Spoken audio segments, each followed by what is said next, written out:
10, 9, 8. I closed my eyes. My heart pounded against my ribs.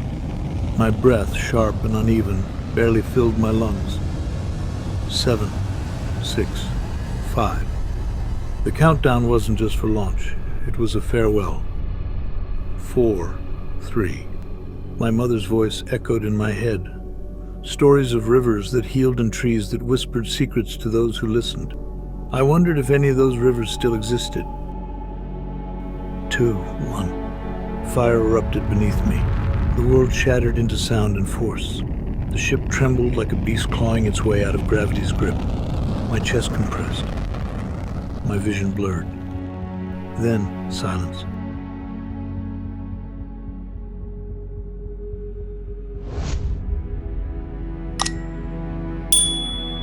Weightlessness took over. My body floated, but my mind was heavy. I forced my eyes open and turned toward the window. The earth was gone, not in distance, but in meaning. What should have been a living, breathing planet was now gray and broken, cloaked in toxic clouds. The oceans, once blue, were now dark stains, swirling with lifeless currents. What remained of civilization was buried beneath dust storms that stretched across entire continents. It didn't happen overnight. First, it was the war. A conflict no one truly won. Nations collapsed, and those who survived fought over what was left. Then, the air became poisoned. The weakened ozone allowed ultraviolet radiation to scorch the surface. Crops failed. Famine spread. Humanity became desperate. Cities turned into fortresses. Water became more valuable than gold. Entire populations vanished, their names erased with the wind. And then came the silence. A moment in history where everything felt lost, where the planet itself seemed to give up. The lucky ones, if you could call them that, were chosen to leave. The first waves of colonists were sent to Mars decades ago. Scientists, engineers, the wealthy. I was one of the last to go, not because of wealth or power, but because I was useful. A botanist, like my father, but also something more. Someone who carried knowledge from before. The kind of knowledge that doesn't come from books. The kind that might be the difference between survival and extinction. I expected optimism, a sense of relief among the crew. But there was none. People spoke in hushed tones. Conversation stopped the moment I entered a room. Eyes darted toward me, then away, as if I had unknowingly walked into something I wasn't meant to see. It wasn't paranoia. It was real. And the only one who didn't seem to care was Alan Kessler. The American he found me first. Or maybe he wanted to be found. You all right there, Professor? He was built like a soldier. Broad shoulders, strong jaw. But there was something off about him. His eyes, too sharp, too observant. Kurai Falk, I replied, shaking his hand. And you are? Alan Kessler. His grip was firm. I've read your file. Plants, right? Among other things. He smirked. You planning to fix Mars before we ruin it too? I intend to try. Well, if you ever need anything, I'm the kind of guy who gets things. Especially things people aren't supposed to have. I watched him leave, his words hanging in the air. What exactly did he think I needed? Hours later, I made my way to the cargo bay where my research samples were stored. Inside, small compartments held the few things I had been allowed to bring. Mature plant cuttings, seedlings, a few soil cultures. And then, something moved. I froze. Leaves rustled. A shadow darted between the branches of my micro-greenhouse. Then, two massive, unblinking eyes stared back at me. A woolly opossum. Small, with soft, dark fur and a prehensile tail wrapped around a fragile vine.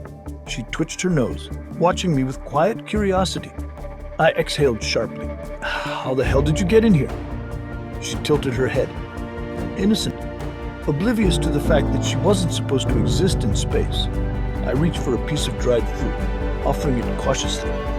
She hesitated, then snatched it and disappeared deeper into the leaves.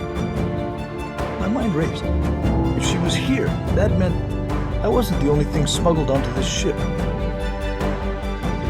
I sealed the compartment, my mind spinning. No one could find out. But then, footsteps. I turned just as the cargo door slid open. Kessler. His eyes flicked to the compartment, then back to me. His expression didn't change. He didn't need to say anything. He knew. I opened my mouth to speak, to explain. Then, alarms blared. A red warning flashed across the monitors. Unauthorized life form detected. Silence stretched between us. Then Kessler smirked. Well, Professor, looks like your secret's out. The soft blue glow of the navigation panel pulsed in a steady rhythm, casting faint reflections on the ship's metallic interior. I wasn't a pilot, but even I knew that Mars was supposed to be ahead of us, and it wasn't. Outside the window, through the thick reinforced glass, the planet should have been growing larger by now. But instead, I saw nothing but the empty black void of space. A dull pressure tightened in my stomach. I stepped closer to the navigation console, staring at the central screen. I didn't understand every number, but one thing was clear. Mars wasn't where it was supposed to be. Something wrong? The voice came from behind me. I turned to see Margot Lefebvre, the ship's chief scientist. Short blonde hair, dark eyes, pale skin, always with the posture of someone who believes they are the smartest person in the room. She followed my gaze to the window. She wasn't surprised. We're slightly off course. Nothing to worry about. If it's nothing, why haven't we corrected it? She tilted her head, as if debating how much to tell me. Because the autopilot is no longer working. From here on, we fly manually.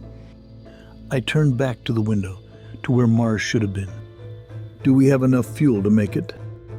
Margot hesitated for a fraction of a second too long. That's what we're calculating. She said flatly. That pause told me more than her answer ever could. Later, I returned to the research chamber. The only place on this ship that still felt like mine. But then I saw it. A small metallic module, half hidden on the floor beside the workstation. Wires exposed. The outer casing covered in tiny bite marks. I crouched, picking it up carefully. This wasn't just any cable. Its shape and structure looked familiar. I had seen similar components on the ship's exterior. A sensor. A slow chill crawled up my spine. I looked at the opossum, still fast asleep. It had no idea what it had done. If this was part of the ship's navigation system, then the course deviation may have been caused by it. Or the ship was already off course before the sensor was destroyed. And if that was the case, then someone wanted to make sure no one noticed. To be continued. Was this just an accident, or did someone sabotage the ship? And with no autopilot, will they even make it to Mars? Comment your theories and subscribe so you don't miss the next episode.